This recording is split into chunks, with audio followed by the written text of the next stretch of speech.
నమస్కారం. వనవానికి స్వాగతం. ఈరోజు వార్తలలోని ముఖ్యాంశాలు. కొంకుదురులో బుడతల మామిడి వద్ద వైభవంగా గోపూజ.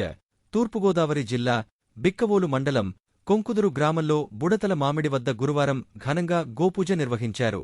నీవు నడిచే ప్రతి అడుగులో దేవతలు కొలువై ఉంటారంట.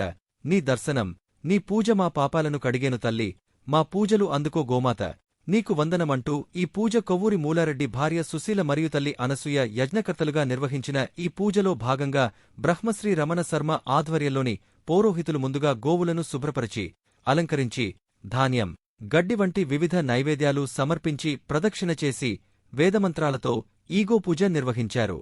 అనంతరం వచ్చిన భక్తులకు అన్నప్రసాద వితరణ గావించారు. ఈ కార్యక్రమంలో భక్తులు, గ్రామస్తులు పెద్ద సంఖ్యలో పాల్గొన్నారు.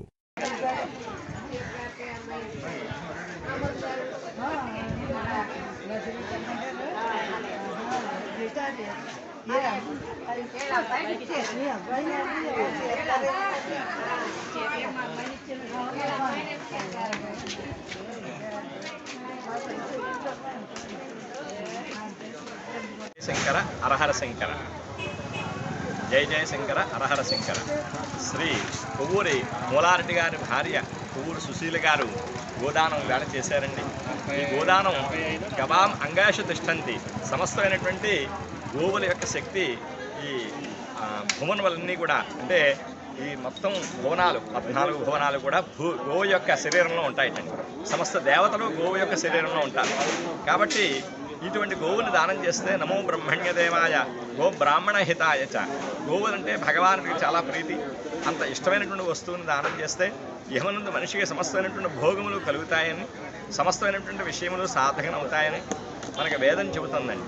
అందుచేతన అనేకులు పూర్వం నుంచి కూడా ఈ గోదానాన్ని చేస్తున్నారు. చక్రవర్తులు కూడా అనేక లక్షల గోవులను దానం చేసి వాళ్ళ చరిత్ర భూమి మీద నిలబడిందండి. అంచేత గోదానం చేసిన వాళ్ళకి సర్వసౌఖ్యములు కలుగుతాయని, లక్ష్మీనారాయణ కటాక్షం అతి సులువుగా దొరుకుతుందని మనకి వేదం చెబుతుంది. అటువంటి గోదానం ఈవేళ వీరు చేశారు. అందరూ కూడా, భక్తులందరూ కూడా ఈ గోదానంలో పాల్గొని వారికి సహకరించి అందరూ పునీతులయ్యారండి. జయ జయ శంకర అరహర శంకర.